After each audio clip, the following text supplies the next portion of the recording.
Начинается наше знакомство с Тором с того, что его сбивает его будущая девушка.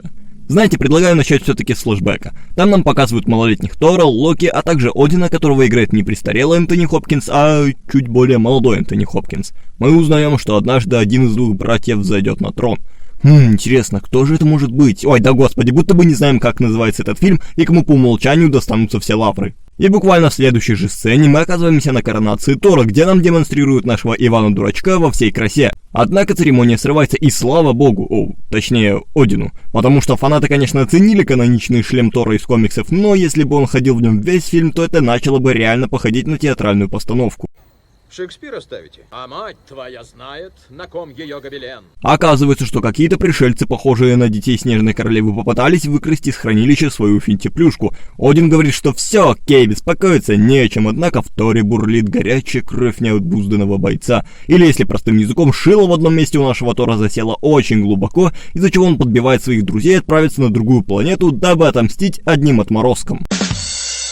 Переправившись в другой мир с помощью ЛГБТ-моста и померявшись силами с голубыми человечками, за компанией прибывает Один, который решает поиграть в строгого родителя, расставив всех по разным углам, а Тора отправив в отдельную комнату под названием Земля под арест, заодно отобрав у него его игрушку. И вот мы снова возвращаемся к моменту, когда Тора сбивает его будущая девушка и отвозит в больничку. Там Тору вкалывают слоновью дозу валерьянки, дабы он успокоился, и вместе с этим запускается череда клоунских взаимодействий Тора со стеклом, которая продолжится во всех следующих фильмах. После очередного сбивания Тора машины, девушка по имени Джейн решает от греха подальше отвезти его к себе домой, пока он опять во что-нибудь не треснулся. Однако Тор уже вошел во вкус и решает, что если не его бьют, то он будет бить все подряд, и расфигачивает кружку в кафешке, после чего вспоминает, что где-то здесь ведь валяется его молоток, с помощью которого он вообще что угодно сможет разнести, и отправляется за ним. Однако его догоняет Джейн и говорит: «Слушай, а давай спародируем волшебника страны Оз, ты будешь страшила, который идет за мозгами, я львом, которому надо чутка смелости, чтобы уметь посылать всяких ненормальных,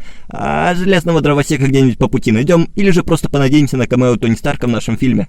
Идет. Наконец они доходят до нужного места, и Тор такой: «Я был обучен технике ниндзя, как незаметно пробраться в какое-то место, а потом громко и четко объявить о своем присутствии». Да, тактика, что надо, я знаю. И на удивление ему получается добраться до своего заветного молота, однако вот незадача, молот походу уже пустил корни, а силушка богатырская у Тора уже не та, что раньше, и его опять садят под замок. Однако топал он сюда все-таки не зря, ибо мозги в его голову все-таки чутка отсыпали с помощью Локи, который решил навестить своего брата в виде призрака Гамлета и оповестить якобы о смерти Одина. Тор впадает в недолгую депрессию, пока его не вытаскивает друг Джейн, доктор Селвик. Вместе с ним они решают дружно бухнуть, и когда Эрик оказывается в отключке, Тор, как тот самый пьяный батя, решает поболтать с Джейн, говоря, мол, «А я сейчас покажу, откуда на Асгард готовилось нападение. И если бы за 6 часов Одином не был нанесен превентивный удар по...» Тор, это все, конечно, хорошо, но никому, кроме меня и зрителей, не интересно, как там работает твое дерево жизни. Все уже ждут следующий фильм про Мстителей. Да блин. На следующий день Тор демонстрирует полную адаптацию к новому миру, которую приобрел за один день, и в этот момент к нему наведываются его друзья, с которыми он раньше жил в одном подъезде. Они говорят, что Локи совсем ум жить не дает, в стены сверлит каждый день, по батареям стучит, в общем, возвращайся, Тор, домой, без тебя никак. Также оказывается, что Один все-таки не умер, а всего лишь заснул. В этот момент Тор понимает, что мозгов Гудвин ему все-таки не отсыпал, а Локи просто обвел его вокруг пальца. Наш Алеша Одинович отправляется бить хлебальник своему брату, когда на сцену выходит: «О, железный дровосек, тебя-то нам как раз и не хватало». Однако Железка говорит, что сердце ему ни к чему, и прописывает Тору коронную двоечку, что, вероятно, оказывается смертельно для последнего, так как даже Молот решил оторвать свою пятую точку от земли и прилететь поглазеть, а реально что ли Тор коньки отбросил. Но воссоединившись со своим хозяином, Молоток буквально вернул Тора с того света, в результате чего тот спокойно отмудохал не до дровосека и отправился домой успокаивать Локи, который уже успел устроить убийственную межгалактическую диско-вечеринку. Однако Тор заканчивает этот беспредел, и прежде чем успевать сдать Локи на руки Одина, который как раз вышел из своей спячки, бог обмана решает типа самовыпилиться. Это и плюс то, что теперь Тор якобы не сможет увидеть свою новоизбранную девушку в лице Джейн, заставляет его слегка взгрустнуть. Однако уже в следующем фильме оказывается, что Один, если что, сам сможет спокойно перенести Тора на землю, дабы тот опять успокоил своего брата, который решил устроить очередную тусу,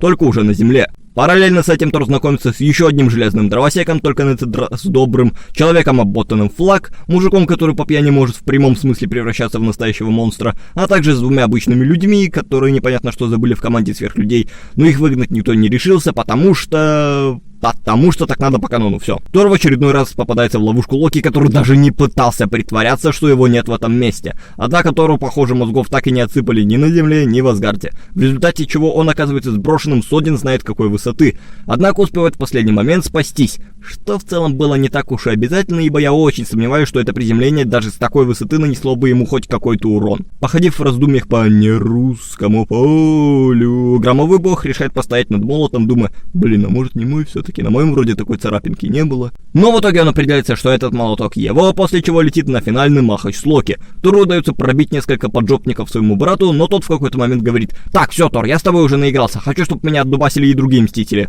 И Тор, как заботливая мамаша, говорит, да, конечно, Локи, иди поиграй с детьми, только вечером, чтоб вернуться домой. Локи, однако, вовремя не приходит, и Тор надевает на него за это позорный хомут. Не люблю позорный хомут.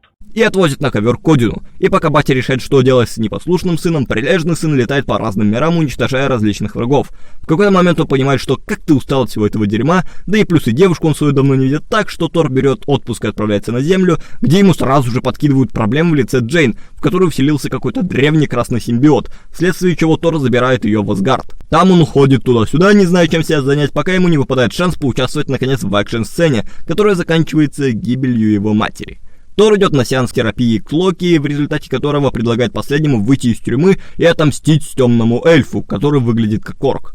На что Локи ему, так, давайте только без всяких этих ваших мстителей, мне уже один раз мстили, мне не понравилось, так что я просто помогу и все, окей? Переправившись в царство тьмы, а по факту в типичный задний двор любого постсоветского городка, Тор и Локи в прямом смысле разыгрывают театральную постанову перед эльфами, в конце которой Тор опять чересчур наигранно начинает оплакивать своего брата, которого якобы убили. Успокоившись, они с Джейн обнаруживают, что здесь ловит Wi-Fi. Слушайте, если на этой планете можно заказывать еще и пиццу, то здесь и вовсе можно было бы остаться жить. Попав через портал на Землю, герои начинают обдумывать, как им не допустить апокалипсиса. И вместо того, чтобы обратиться к Тони Старку или другим ученым, Тор полностью доверяется своей команде и пока те бегают по Лондону с селфи-палками, пытается остановить Маликита. В итоге, быстро полетав по нескольким мирам и проехавшись на метро, Тор уделывает главного злодея, а зрители как не знали, что в этом фильме им представили камень реальности в виде эфира, так и не узнали об этом под финал. Но да ладно, ведь у нас на очереди следующая часть Мстителей, где уже в начале Тор с остальной командой накрывает базу Гидры. И вот вопрос, а каким образом все смогли с ним связаться и позвать на новый махач? Бегали под дождем с бубном и криками «О, приди, Тор, приди»? По-другому я не знаю, как они смогли вызвать его с другого мира. Скорее он сам прилетел, почувствовав некое возмущение в силе и поняв, что тут намечается сиквел общего кроссовера. Как бы то ни было, Тор остается еще немного потусоваться на Земле, пока не оказывается, что благодаря Старку и Баннеру появляется новый злодей по имени Альтрон. Тор не сильно радуется этому факту, из-за чего решает покачать бицуху, поподнимав Тони за горло, но все ему говорят, что лучше бы он пошел бить большого робота. Во время этого на бога нагладывают чары, из-за чего он видит Асгард, который стал похож на какой-то наркопритон. Однако все обрывается на самом интересном месте, и Тор решает поплавать в одном хорошем джакузи, дабы досмотреть свое видение до конца. Там он видит тизер будущего масштабного кроссовера, а также то, что ему срочно нужно лететь к остальным и помочь создать еще одного робота, но на этот раз доброго. Процесс рождения проходит успешно, правда новый мститель по имени Вижен умудряется поднять молот Тора, из-за чего тот решает, что все-таки он, наверное, поторопился помогать этим смертным, и лучше пойдет он чутка на балконе, постоит, проветрится. Однако во время главного махача Тор оказывается не против, что Вижен воспользовался его оружием, ибо когда тебе изо всех сил давят шею, то тут и не с таким согласишься. Я бы утяжелел, но тогда сама хромает, так что... Слышишь, что ты жалуешься? В следующем фильме вообще будешь без оружия ходить, так что не ной. Собственно, после битвы с Альтроном Тор решает, что надо бы ему подготовиться к будущей масштабной битве и покопать что-нибудь на камне бесконечности. Однако выкупать ему удается только нору под землю, где походу находится лайтовая версия ада. Сбежав из парилки от стрёмного мужика, который хотел всех отдубасить веником по спине, Тор прибывает в Асгард, где идет к Одину на поклон и вдруг внезапно понимает, что это никакой не Один, а Локи. В целом, Локи не так уж много привнес вреда своим правлением, и как временный вариант его даже можно было бы оставить, раз уж Тор все равно в своих командировках. Но громовой боженька говорит брату, дабы тот показал ему, где находится их отец. Параллельно с этим Тор знакомится с Доктором Стрэнджем, который по-хорошему мог реально пригодиться для сюжета и помочь в разборках с Хеллой, но тогда бы Камбербэтч запросил счет пожирнее, поэтому его вставили в качестве камео на 5 минут, и после быстрых похорон Одина, который сам себя кремировал, появилась Хелла. Она без каких-либо усилий разломала на на камушке Мьёльнир и во время полета на ЛГБТ-мосте выкинула Тора и Локи куда-то в космос. Приземлившись на другой планете, Тор походу вместе с молотом потерял и последнюю часть мозгов, которые ему успела отсыпать Гудвин, ибо вместо того, чтобы сделать с охотниками за голами вот это, он идет на них в рукопашку. И после всего этого вдруг оказывается, что бога грома можно вырубить при помощи шокера. Можно я никак не буду комментировать этот момент, окей? Побывав в IMAX кинотеатре и почему-то обделавшись после этого, Тор знакомится с тираном сия планеты Гранд Инквизитором, стоп, не та вселенная, Грандмастером, а также находит Локи, который, понятное дело, помогать не собирается. В общем, Тору заново приходится переживать события первого фильма, где у него не было при себе молота, хотя при желании он мог спокойно сбежать отсюда, ибо я очень сомневаюсь, что местные решетки на окнах прочнее, чем Халк, которого Тору удалось вырубить. Сделав еще одну традиционную вещь, а именно засветив свое накачанное тело, Тор планирует бежать с планеты, заручившись помощью Халка, который сначала не хочет никуда идти, но, увидев видос со своей Наташкой, превращается в Беннера и соглашается помочь свалить. Также они берут в помощники местную алкоголичку и бывшую Валькирию, и Локи, которого быстро сливают, ибо ну его нафиг. Стырив корабль Джеффа Голдблюма, герои залетают в клоаку дьявола. Нет, это не моя шутка, если что, они ее так реально назвали. А оттуда перемещаются в Асгард, жители которого вот-вот пойдут на корм сторожевому псу Хелы. Пока все пытаются предотвратить обед Пёселя, Тор идет договориться к Хеле, но та решает, что лучше устроить экшн-сцену, в результате которой громовержец видит призрак Одина, который в конце концов доносит до сынули маленькую деталь, что тот, может не только молотки кидать, а еще и молниями шмалять, что никакой громоотвод не выдержит. И Тор наконец-то включает свой альфа-режим, разнося всех и вся. Однако для Хеллы, которая непонятно из какого кремня сделана, этого всего оказывается мало, из-за чего Тор решает плюнуть и вызвать на помощь его деда с веником. Тот предсказуемо убивает богиню смерти, можете подумать о логике этого как-нибудь потом, но разойдясь подрывает весь Асгард. Тор говорит, мол, не беда, построим новый теремок на земле, однако планы обламывает Танос, который как-то очень просто и где-то за кадром разнес Тора, который, казалось бы, только научился быть имбой. Потеряв в очередной раз брата, а также половину от половины своих людей, Тор решает, что все-таки без нового молотка ему не обойтись. Взяв в помощники животное дерево, он летит в гости к Торину, сыну Траина, сыну Трора, одним словом, к гному. Тот говорит, что новый молот сделать не выйдет, а вот топор — само то. Тор соглашается и, постояв под строем звездного бронзбойта, получает новую игрушку, с помощью которой еще и переносится на землю, где снова вспоминает, что может быть имбой. И эта мысль настолько его ослепила, что он ненароком почти убивает Таноса, отчего боссы Диснея нехило так офигевают и начинают нервно звонить режиссерам с криками «Вы обещали нам 2 фильма на 2 миллиарда сборов, а тут что-то продолжением не пахнет!» Однако братья Руссо говорят «Спокуха, ща мы Таносу подсобим», и фиолетовый титан все-таки стирает половину жителей вселенной, телепортируя самого себя на личную ферму. Ясно дело, что Тора это немного так опечалило, и поэтому, когда герои находят способ вломиться в курятник к Таносу, то громовержец, недолго думая, сносит Щелкунчику голову с плеч.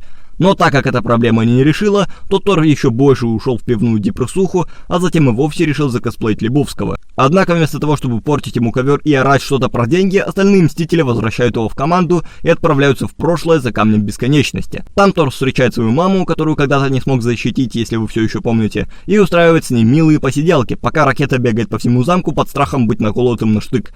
Воодушевившись после разговора, Тор решает, что в целом можно прихватить еще и молот, потому что один инструмент хорошо, а 2 еще лучше. Можно будет начать создавать коллекцию, а потом и гараж свой открыть. Интересно, кстати, было бы увидеть реакцию местного Тора на то, как у него из рук резко вылетает молот без обещания вернуться. Вернувшись назад, герои возвращают всех жителей своей вселенной обратно, но вместе с этим сюда заглядывает на огонек и параллельный Танос, с которым главная троица Марвел, в которую входит и Тор, устраивает махач, во время которого Кэп поднимает молот. При иных обстоятельствах бог грома вряд ли бы такому обрадовался, однако, так как Танос его в этот момент чуть не пустил на дрова, то Тор согласился делить игрушки с другом, как ему в детстве говорила мама. После большой битвы Тор так и не удосуживается принять на себя обязанности короля хоть какого-то Асгарда и, оставив всю эту волокиту на Валькирию, улетает со Стражами Галактики в космо-приключения. А узнать, чем они закончатся, некоторые из вас смогут уже скоро в кино, а некоторые же, в том числе и я, пойдут сами знаете на какие сайты, дабы оценить 4-ю часть Тора. Я сказал, что это будет как бы легкая прогулка. Тор. Любовь и гром.